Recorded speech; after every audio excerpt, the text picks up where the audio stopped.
Delphi update. What happened on the 11/22 hearing? I was not there, but after reading news reports and tweets, I actually have even more questions now than I did before the hearing. So let's break it down. Obviously, the sealing was addressed, but no decisions have been made. Unsurprisingly, the state's arguments for keeping the records sealed involve that the case is still being investigated. I find that disingenuous. It has been 6 years, and all we have is Richard Allen's arrest based on evidence that is sealed from the public. The public has no idea what's going on or what the evidence is. 6 years of investigating is plenty. Open those records up. And apparently the defense and media attorneys agree with me, as they argued reportedly that transparency in the criminal justice system is paramount. And that's 100% true. The faith people have in the criminal justice system in America is based on the fact we can see what's happening. This isn't Russia, this isn't China, this isn't Iran. Those countries arrest people, don't let anyone know what's going on. They throw the accused in jail for the rest of their lives, all the while the government says, trust us. You don't got to see the police report. Those are the guiltiest people we've ever seen. This is the United States of America. We don't do things like that. In the US of A, the public gets to peek over the shoulder at government because we know the government can and will pull some hijinks if we don't pay close attention. Right now, the records are still sealed. The judge has 30 days to make a ruling.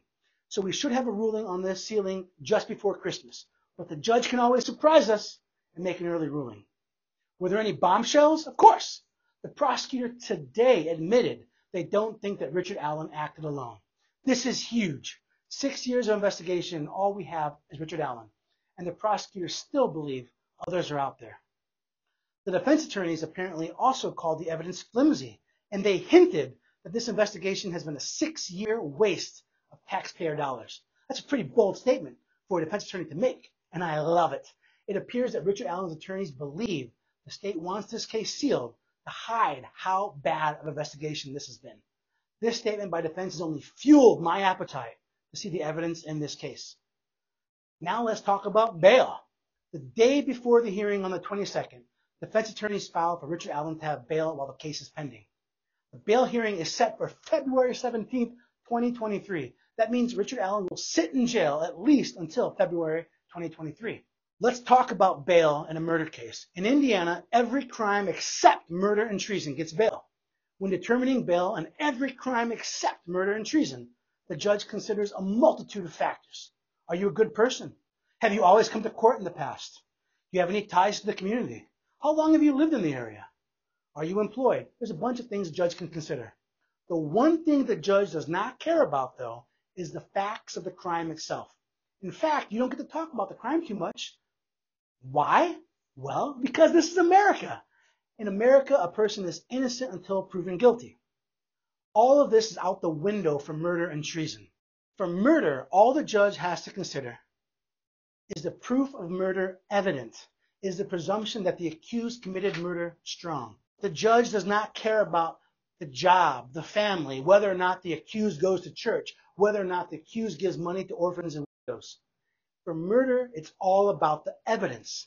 So the Indiana Supreme Court has said this turns a bail hearing for murder into a mini trial, with the state putting on witnesses and other evidence. This mini trial gives the defense a little flavor of the state's case. The defense gets to see how strong witnesses come across. They get to see how the evidence may well play out at an actual trial.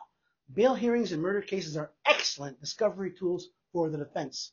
Now here's what bugs me. The bail hearing is set for February 17, 2022. That is a long ways off.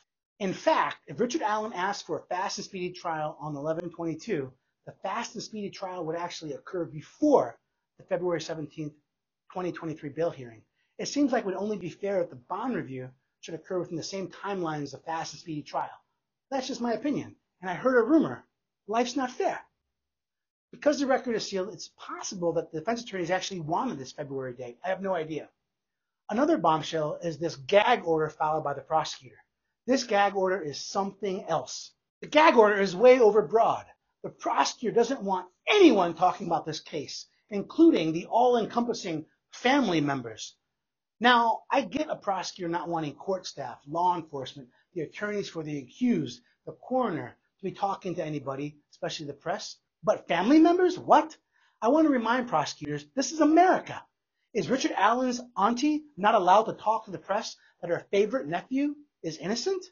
Are the victims' families not allowed to say the investigation is lacking and that the prosecutor is doing a terrible job? This is America. You get to do that. So this gag order is not granted yet, but the fact the prosecutor filed for it reveals more about the prosecutor's belief in the American system of justice than it does to help his case. I get it, though. I wish I could do my job with no one watching over my shoulder or to criticize me, but he is an elected official. Being accountable to the people is part of his job, and he shouldn't be using the judge to tell people, including family members, to be quiet. The bottom line, this odd case has gotten even weirder, and after today's hearing, we all have more questions than we have answers. Remember, Richard Allen is innocent unless and until proven guilty in a court of law. Do you agree with what I've said? Awesome. Subscribe, leave me a comment. Disagree? It's even more awesome. Subscribe and leave a comment. The most important thing I tell you and I remind you is to always plead the fifth.